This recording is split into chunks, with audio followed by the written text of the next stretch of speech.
Hello and welcome to the Womb-Centered Healing Podcast. And today I have Antje Howard with me again for another discussion about today we're going to be talking about an Ancestral Arts collaborative workshop. Antje and I have been collaborating, combining her therapeutic drawing process, neurographica drawing process with the writing from the womb processes, therapeutic writing.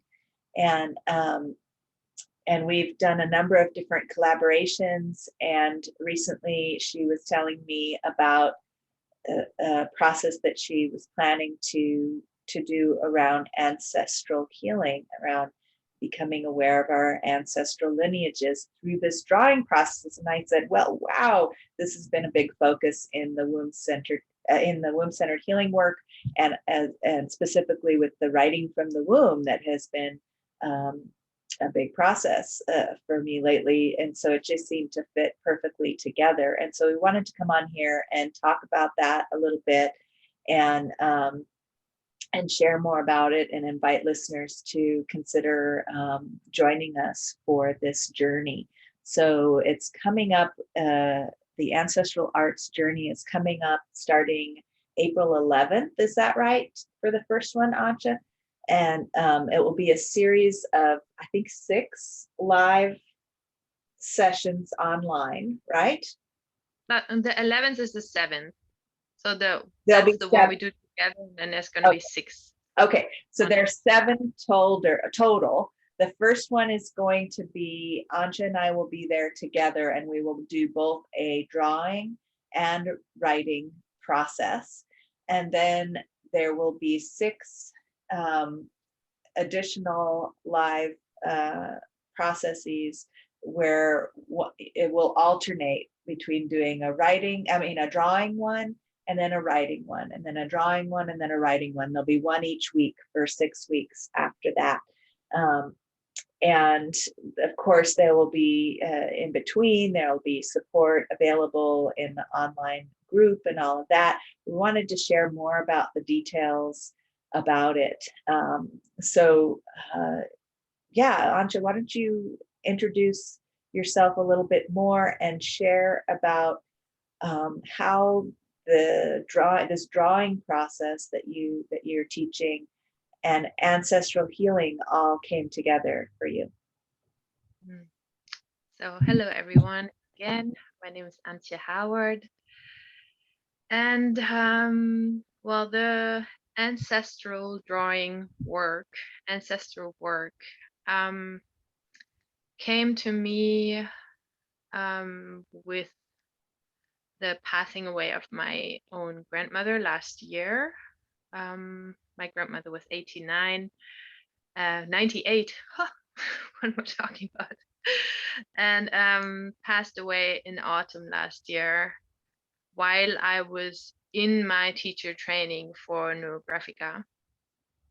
I live in the US, she lives in Germany, so I could not go to the funeral. I could not meet my family. I could not do anything that you would usually do to say goodbye to a family member. And it was really hard for me because I had a very tight relationship with my grandma.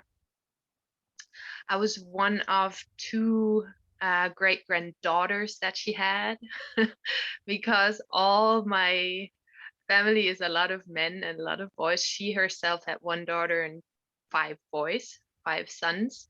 And then of all of them, I have, I think, 12 male cousins and 1 female cousin. So I was one of the only girls. And I think that made my relationship to my grandma very, very strong, very tight.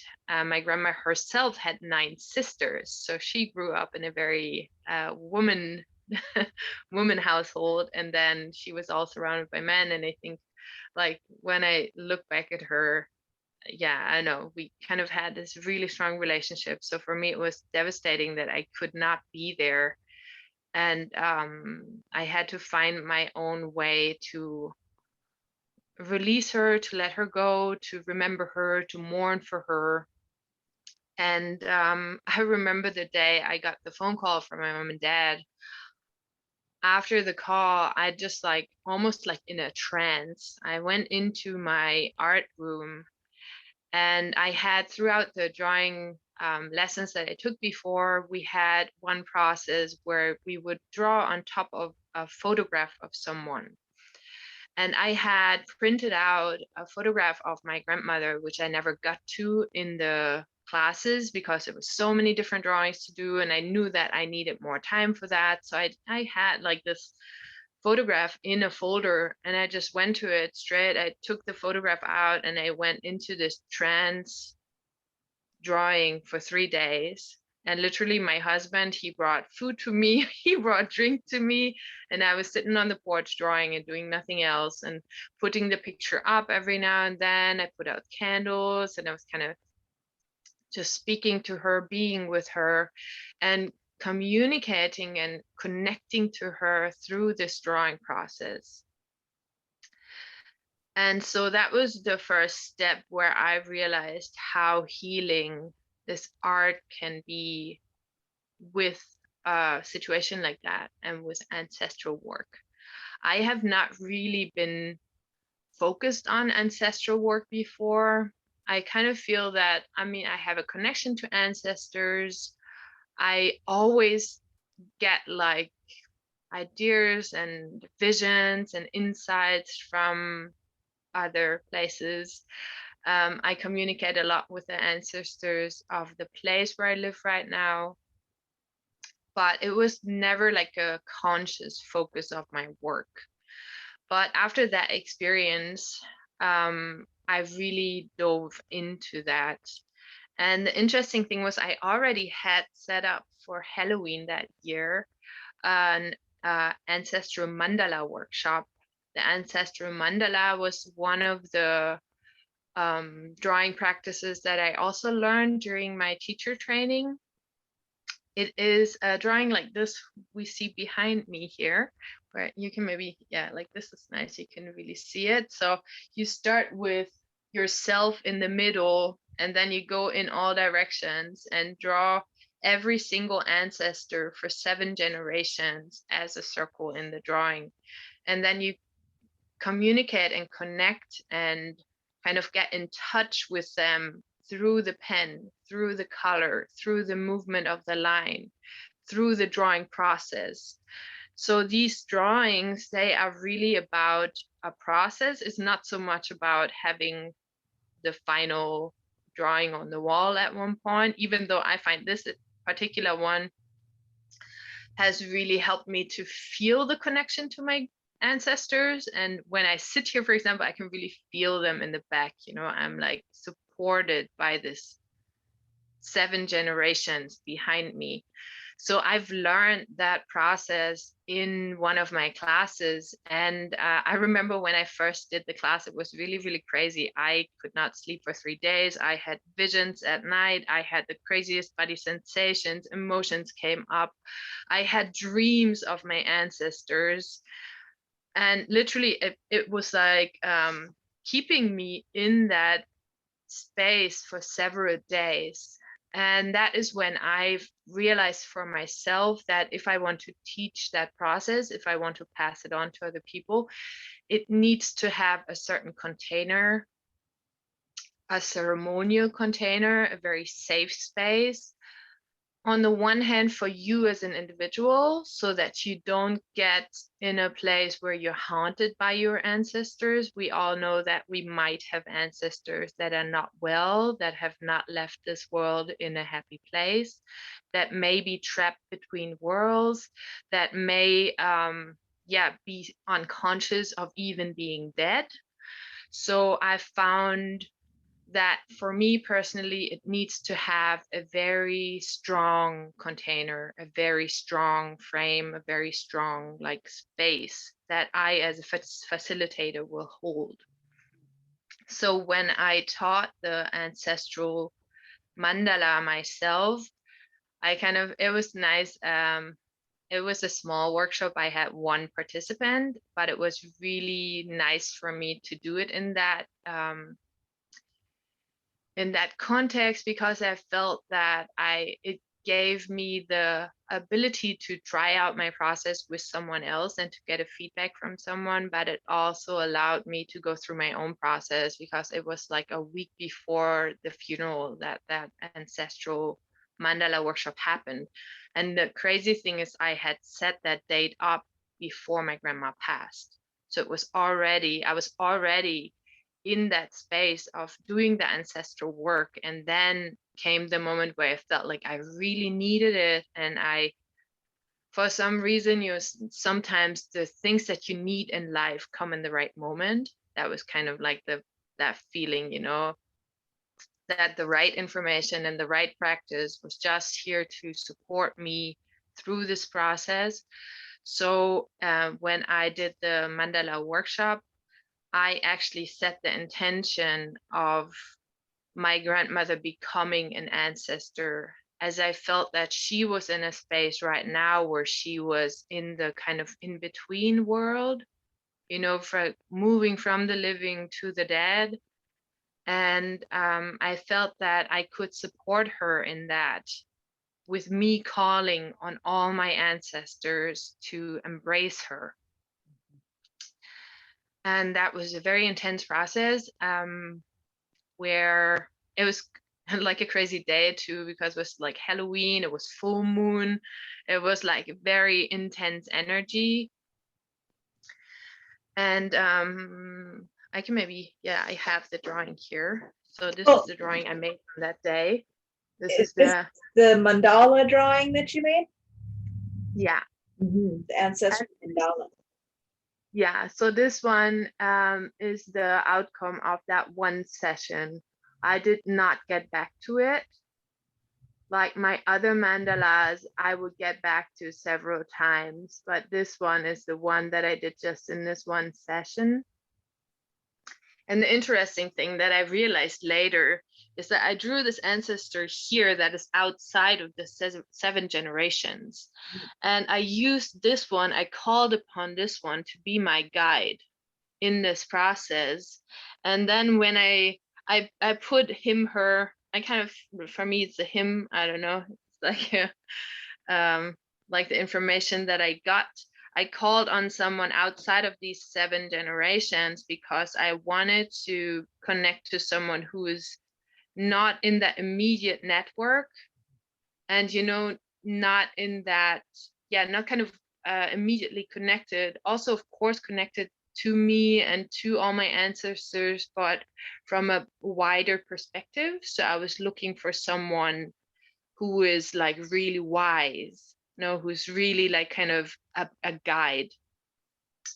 That's like one of the things that I when I started working with that, I looked into ancestral work, and I found the Ancestral Medicine by Daniel Floor. I don't know if you know that book. Mm-hmm. It's a book about ancestral work, and he describes that if you look for a guide for ancestral work, you would mostly want to look for someone who is not anymore directly connected to you through the seven generations link, but someone beyond that. So if you want to heal anything within these seven generations, it will help you more to work with someone who's like elevated, basically. You want like the shiniest, brightest light. So I called on this ancestor, and then looking at the drawing later, I did not realize that while I was drawing it, this one is my grandma, and she is directly connected to this ancestor in the drawing. So I kind of subconsciously created this connection with her. And that was a really healing process for me. And I actually used this drawing later. I put crystals on it. I put it out in the moonlight. I had it charging for the full moon. So I used the drawing in many different ways. And I did the same with the portrait. I can show you the portrait as well. The portrait that I drew right after her passing, I drew literally for almost a week every day. I would just I just felt like I have to do more. I have to do more. I have to do more. So the only one I can show you right now is the final picture. Maybe at the end we get to see. I made a little video that goes through the single stages of the drawing. With the photograph, it's kind of, it has to be a slow process. No, you can't just take color and go over the ancestor. Like that doesn't work. You want to like very gently, really like first you touch only the outside, maybe touch the hair of them, then maybe you go around the face. You know, it's like a stroking, you know, you really want to be gentle. So but in the end I felt like she was disappearing in my drawing, and that was a little bit shocking to me on the one hand, but on the other hand, it was so relieving too, because I felt like I find a way to let her go. And she like was kind of disappearing in the ocean and in the clouds and in the rainbow. And I could see that I can connect to her spirit through nature. So with the drawing, it kind of like showed me that. So this is the drawing, and it's on top of a photograph. So I copied a photograph and I copied it very light. And then I was drawing several layers on top over and over and over again. And so that these are two of the processes that I want to share in our Ancestral Arts series. And the other process that I'm working on right now, so this is something that I'm working out for myself at the moment, Hold because I on, kind of hold on one second. I just want to take a pause here because you shared a lot with us, and where it all came from, in how the ancestral healing work and the drawing, this therapeutic drawing, how that came together for you. And I just wanted to share some reflections before we look at the other aspects of the course, because we're also going to do in this course, we're going to do some writing from the womb, which for me has been a very powerful journey as part of the ancestral healing process. In my writing process, and I've been exploring the ancestors and the ancestral influences on my life for many years. And my grandmother, who actually just passed away as well, but just this year, just a few weeks ago actually, she was central in my exploration of my ancestry. And I had several times in my life had a period of time where I was connecting with her and asking her to tell me stories and share photographs with me of our ancestry back three generations. She had memories to tell and stories to tell that spanned back 3 generations.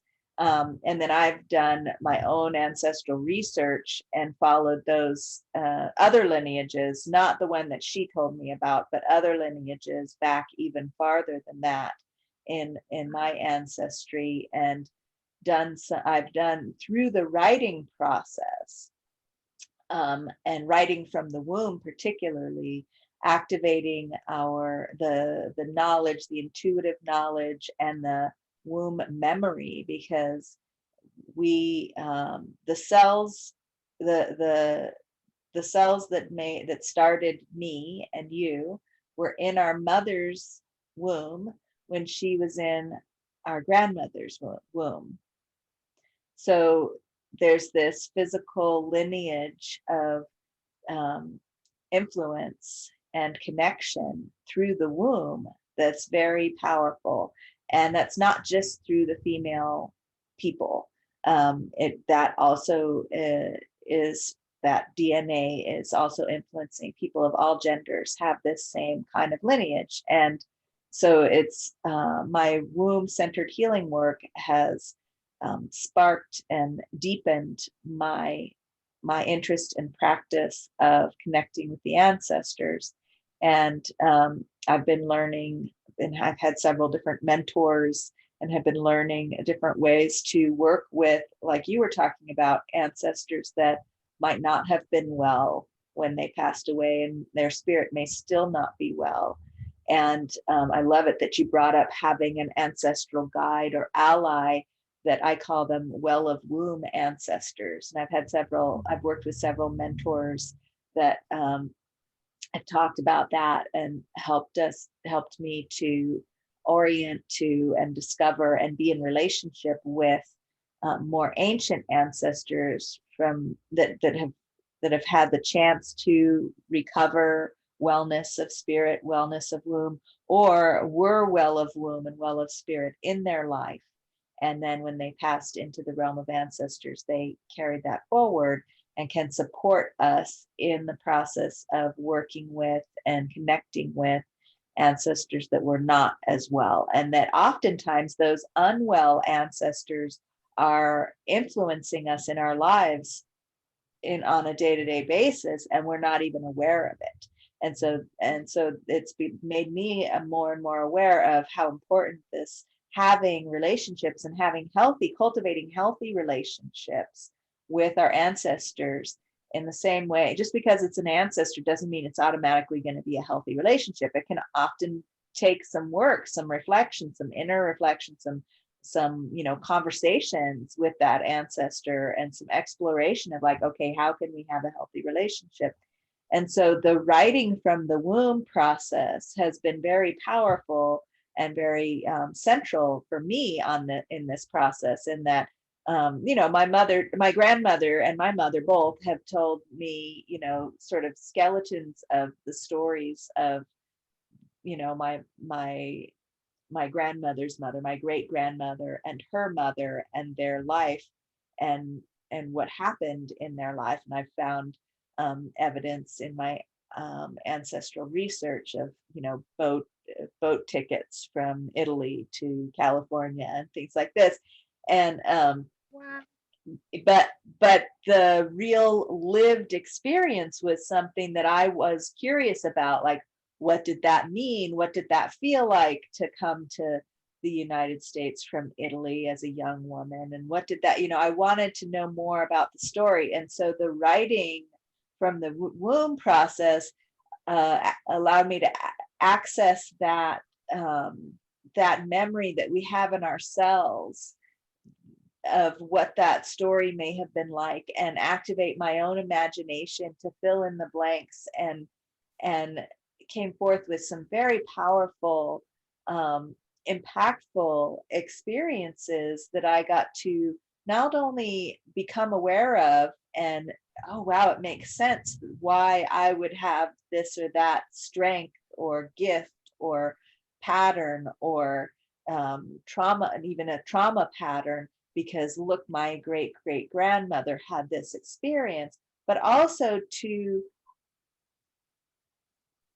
show up with my own presence, my own healing wisdom now, to give space for a healing process for those ancestors, and to offer my healing support, which and then in return receive the wisdom and the resilience and the power and the independence and all the different qualities that, in a greater way, the beneficial qualities, the healthy qualities, and create this relationship through the writing of listening to those stories, feeling for those stories, filling in the blanks, living those stories with them, and we can sort of travel through time through this writing process, and become our own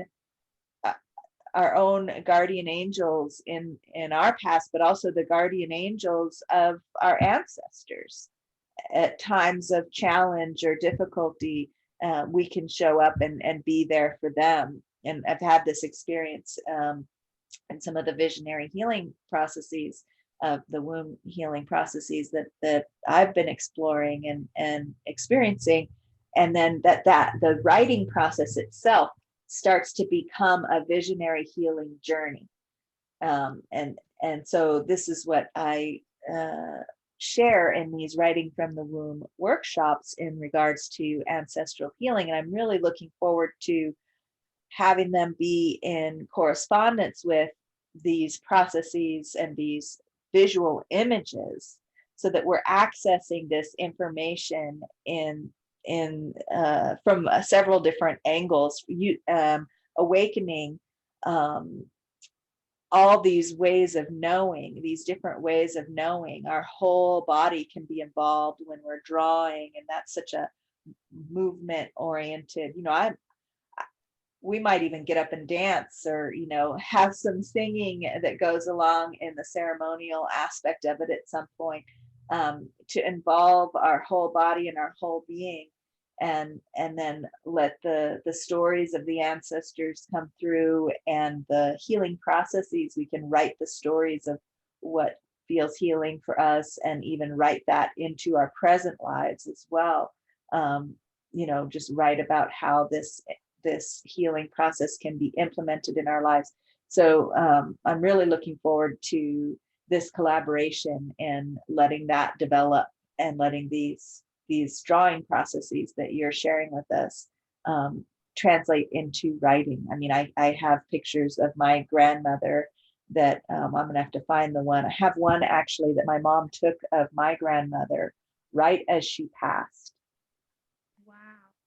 And she went through this amazing process. My mom told me about it. She suffered from a lot of anxiety that she had suppressed her whole entire life, from early childhood trauma.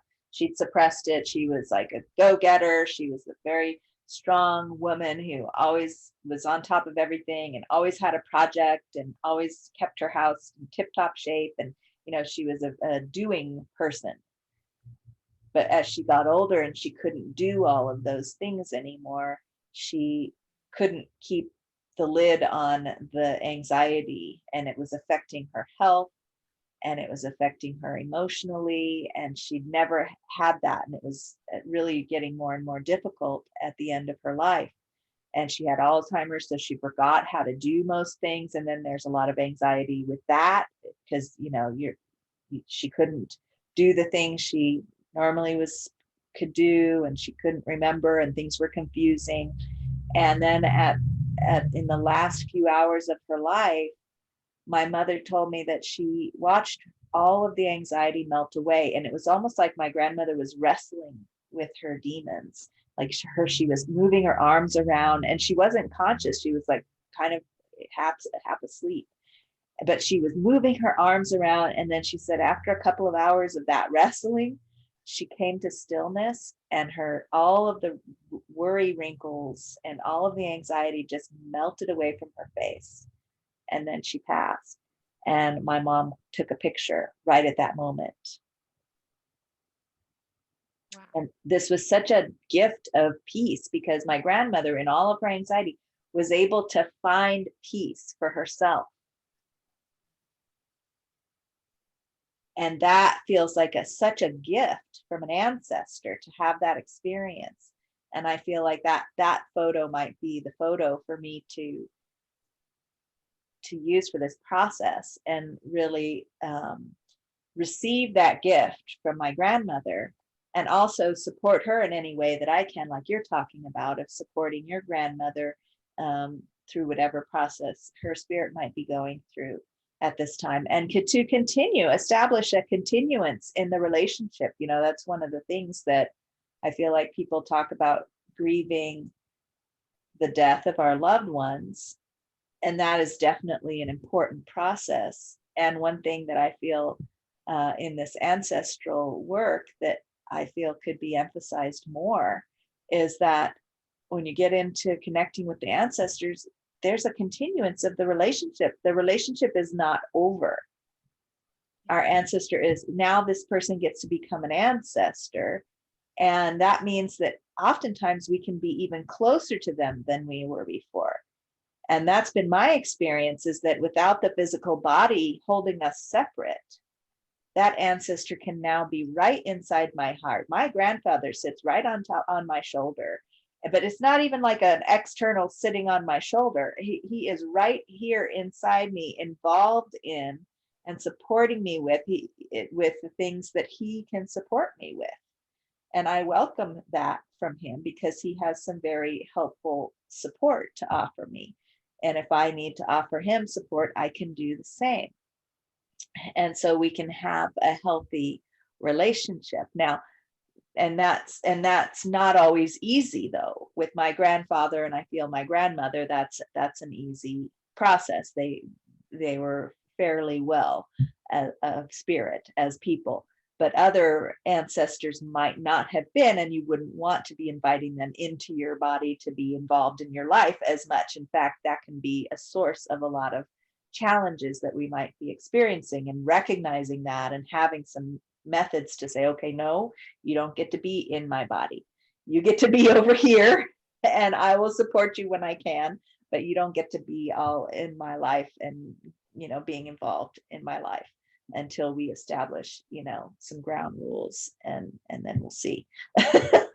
So Right. Yeah, I totally agree on that. That is really one of the things that is really important for me as well in taking other people on this journey. I think as a guide, I want to offer well ways that you can open and close this space. Mhm. Because as I said, when I did this ancestral mandala the first time, I was so open to it that I could not sleep for 3 days. I was like in this space for 3 days and there was no door, I was just like, oh my God. And I received a lot, and it was like a very intense process. And I did have the time to process it all. But if I imagine you're someone who has to go to work tomorrow, you cannot remain in that space. So you need to create, I want to, and I do create a container that we open and that we close so that we can say, I want to work on this now and I want to open myself to it and then I want to close it. And what I find really great about having these pictures is that you have this kind of manifestation of it. It's not like I don't have to let the ancestors go inside my body. I can let them go on my drawing Mhm. and then they can live in this drawing and I can connect to this drawing. And I, for example, with the picture of my grandma, I had it sitting on my altar for several weeks. I was lighting a candle every day. I put flowers there, so I actually used it in different ways. Or with the other one where I put crystals on it, it's like the drawing becomes more than a drawing. The drawing becomes this kind of body for the ancestors to live Mm. in a way. You can kind of see them in there. And as I said, like I can, when I look at myself with this in the background, I feel it, as you say. I feel my ancestors, how they're strengthening me, and this is the energy that I want from that, and that I feel like you can really receive from that work. And another thing that I wanted to say, I kind of forgot right now. Well, it might come back to you. I just Yeah. wanted to also mention that, okay, so we have these three, the first Ancestral Arts session is going to be Roots is the name of it, right? And this is sort of like connecting perhaps with the family tree, kind of an imagery, looking at the roots. Can you describe that a little bit? Yeah, with the roots, I wanted to start the whole series with a way that looks at ancestry, but not only at ancestry, and that looks at how we can root ourselves. Because, of course, we are kind of everybody has ancestors, so that is part of our roots. But then also, we can be rooted in other things. We can be rooted in a culture, we can be rooted in a practice, we can be rooted in ideas, in philosophies, in like all kinds of things. So, roots goes a little bit beyond that. So, it kind of involves the ancestors. We can peek at it, but it's not going straight in. So I kind of thought, we want to just maybe tip the toe in the water first and not start with with the mandala and go all in and have like, oh, this kind of overwhelming experience. So with the roots, I think it's more about finding out what is your personal relationship to your own roots. How do you feel rooted?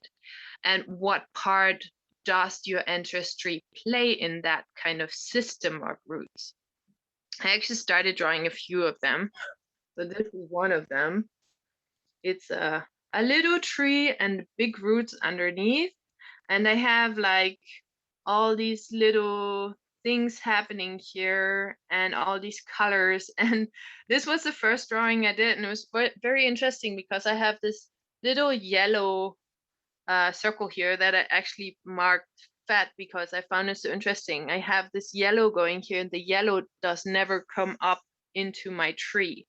So that means there is something in my roots that I do not manifest as a person. That I do, like, it's part of my root system. It's something that I'm connected to, but it does I maybe, it's like I choose to not manifest it. Maybe there's something blocking me from manifesting that. I haven't found out about that yet, but that was my insight that I got with this drawing. Mm. So this first drawing is for me very much about just exploring your own relationship to your roots in general. And ancestors are a part of that, Mhm. but it's not just about the ancestors. And then yeah, because I kind of thought, we want to, yeah, maybe just tip the toe in, make something that's not the big exploration right away, something that is a little bit more general. Yeah.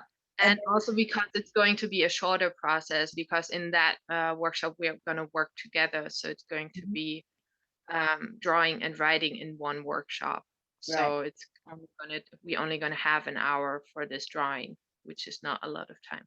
Right. And so for the workshop, way it'll work is that we'll do the writing process these always first, and then the drawing, sorry, we'll do the drawing process first, and that whatever can't come up in the drawing, we'll do a meditation to connect even more with that creative center in the womb, and then see what the drawing brings up for us. So it helps to deepen the connection with the drawing and the awareness of what the drawing is bringing up for us and what the drawing is telling us, to then go and have a writing session after that, and connect with that creative center. And so we'll do that with each of the other ones, but not in the same session. So the next drawing that we'll have in the series of in this workshop, in this course, I guess we'll call it a course, and it's a series of live online workshops. Um, the next one is going to be, is you're calling it the 4 directions, right? And I've done similar visionary meditations like this, where we look at the 4 main lineages of our ancestry. Can you share about that a little bit? Yes, that one, I think I wanted to put it in between the beginning and the ancestral mandala, because the mandala is just so much. And I kind of feel that it's good to go step by step. I even, would like to offer things where we just look at one lineage. So maybe in the future, I'm going to develop another one. So I'm still working on it. I can show you my process so far. I started drawing this, and it takes time to draw it, especially for me when I develop a new drawing or a new process that I'm going to share. Um, like the way that I'm teaching those, I kind of guide people through the drawing, but I also make sure that they have a lot of freedom, so they don't have to exactly copy what I draw. So that's not what it's all about, that we all make a drawing that looks exactly the same, but that you draw something for you and you find out what comes up for you. So we're going to do 4 directions.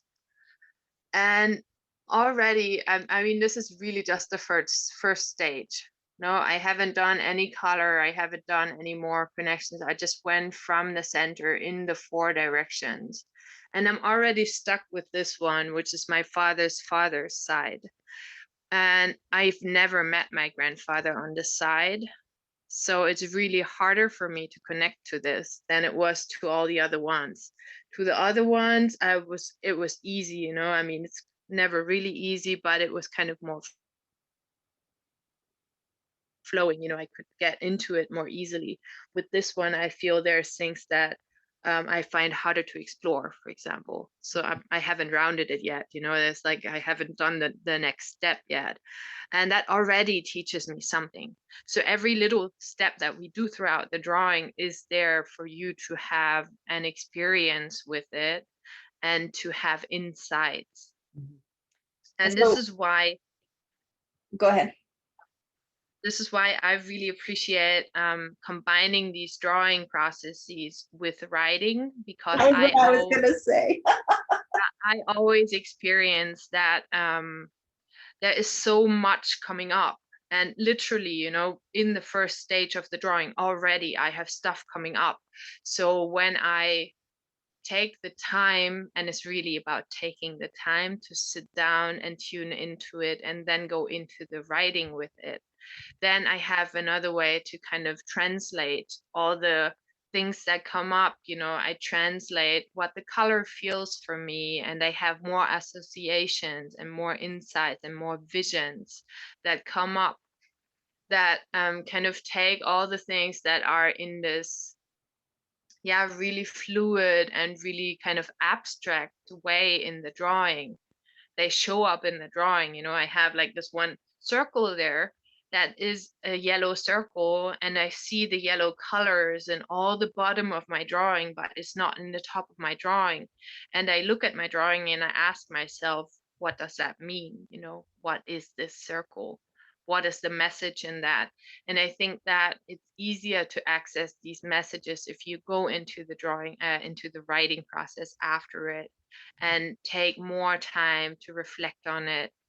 And it's so nice to have the drawing in front of you and then go into the writing process. I really, really, yeah, it like for me, it's the perfect combination, really.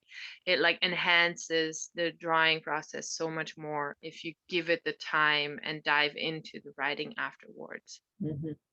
You know what I'm thinking with these, um, when we're having the drawing and the writing not in the same session, what we might want to do is at the end of the drawing to invite people to go ahead and write in the meantime before we, so taking time to look at their drawing, not only continue working on the drawing itself, but also to take, if they have some time, to do some journaling, do some writing, and then they can share what they've written in the writing workshop itself, if anybody does that. But then we will have that equal time for the writing, and everyone will bring their drawing to the writing workshop, and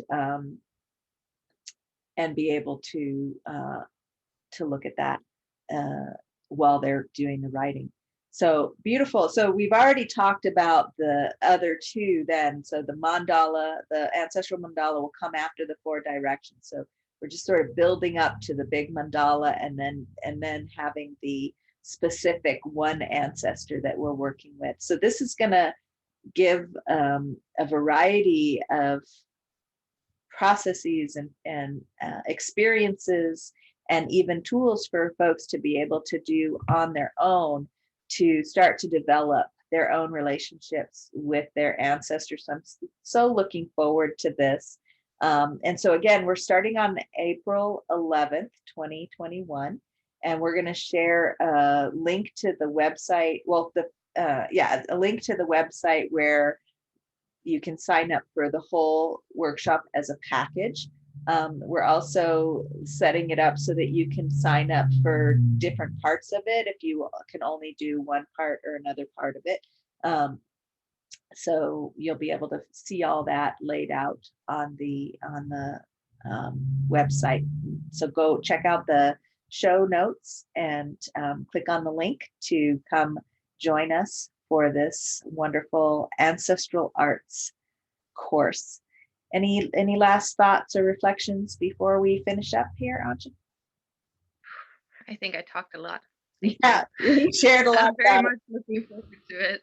All right, me too. Okay, well, and also listeners know that if you want to receive updates about this workshop and other things that might be coming up, you can sign up for the Womb Centered Healing Temple newsletter on the Womb Centered Healing Temple website.